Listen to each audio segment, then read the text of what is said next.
After the end of World War II, the world was split into two, East and West. This marked the beginning of the era called the Cold War.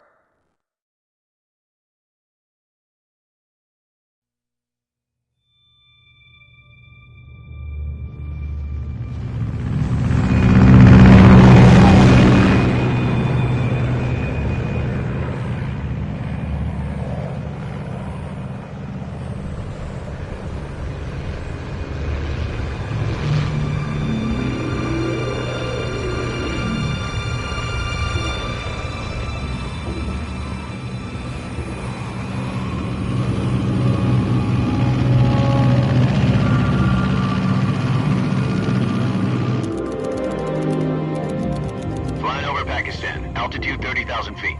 Approaching Soviet airspace.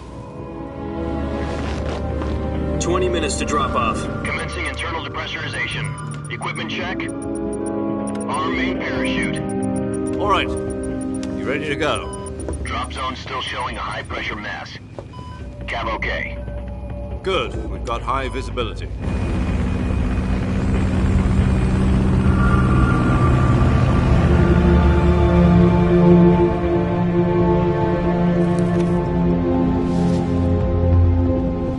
Put out that cigar.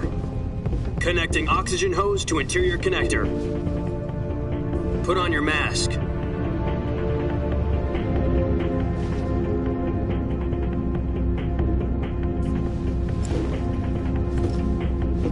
Does this panty waste know what he's doing? Jack, I've got some important news. Do you copy?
After the end of World War II, the world was split into two, East and West.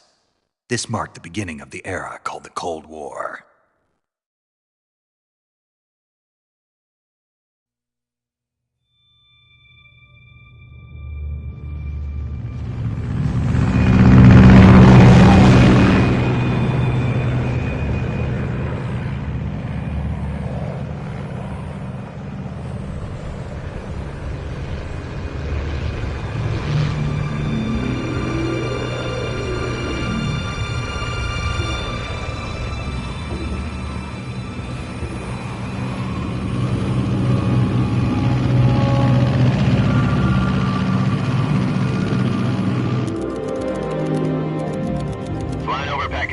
Altitude 30,000 feet.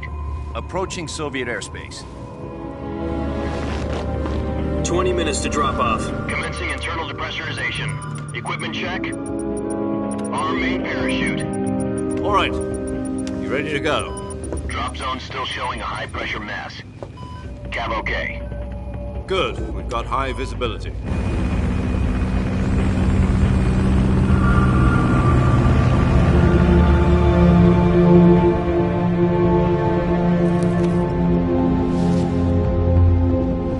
Put out that cigar.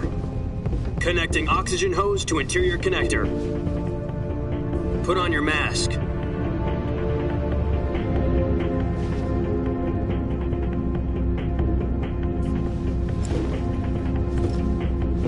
Does this panty waste know what he's doing? Approaching release point. 10 minutes to drop off. Hey, are you deaf? He said put out the cigar and put on your mask.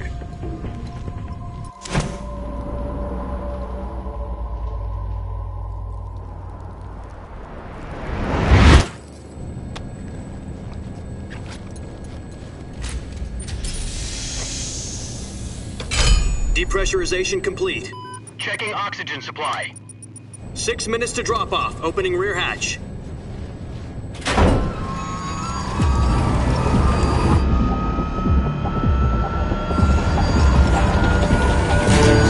Sunrise.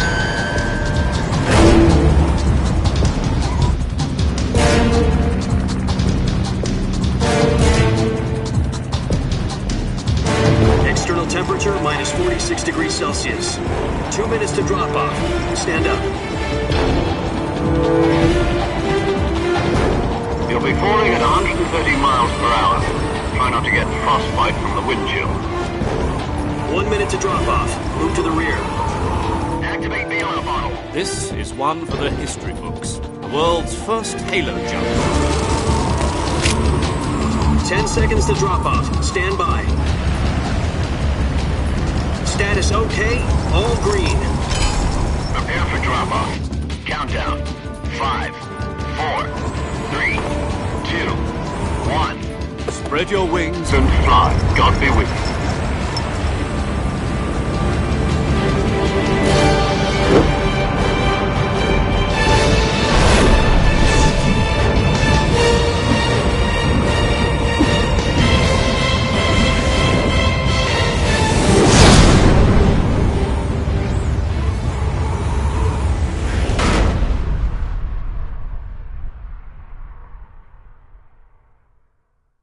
Jack, I've got some important news.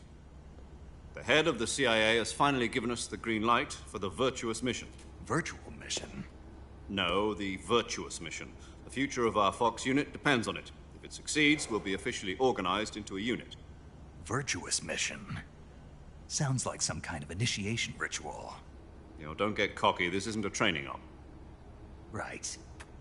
So what exactly is this wonderful mission? Well, about 2 years ago, a certain Soviet scientist requested asylum in the West through one of our moles.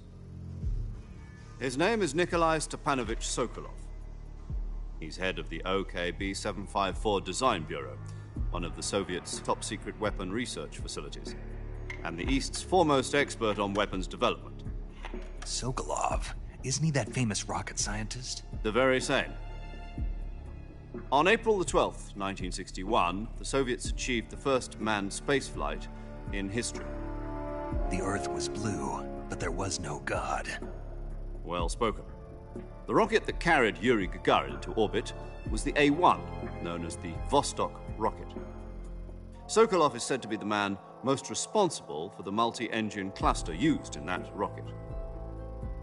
After Gagarin's flight, Sokolov left rocket development to become the head of the newly established Design Bureau. From a lowly technician to head of a design bureau, that's quite a success story, so why do you want to defect? It seems he'd become afraid of his own creations. Afraid? Call it a crisis of conscience. And for that, he left his country and his family behind and went over the fence? Not exactly. One of his conditions was that his family was also to be taken safely to the West.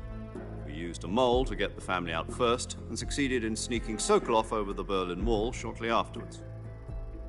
I was the one who conducted the operation. The security on the eastern side was still full of holes back then. Then what? We got Sokolov over in one piece, but the whole ordeal had left him exhausted. and we checked him into a hospital in West Berlin.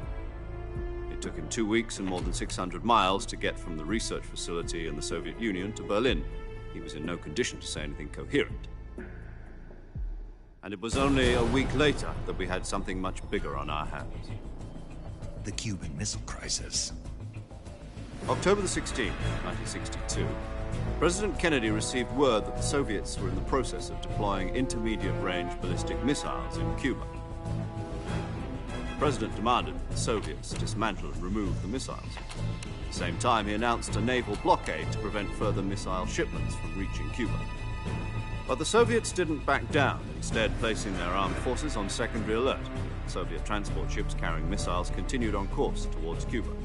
US and Soviet forces went on alert for an all-out nuclear war. Frantic negotiations were conducted through the UN's Emergency Security Council and unofficial channels to end the hair-trigger standoff. Finally, on October the 28th, the Soviet Union agreed to remove its missiles from Cuba. And so the world avoided a nuclear holocaust. But in order to get the Soviets to pull their missiles out, we had to make a deal. You mean the one where the US agreed to remove its IRBMs from Turkey? No. The Jupiter IRBMs deployed in Turkey were obsolete, and we were going to get rid of them anyway. They had no strategic value whatsoever to either the US or the Russians. The Turkey deal was a ruse, a cover story that was fed to the other intelligence agencies around the world. So what did the Russians really want? Sokolov. They wanted us to return Sokolov.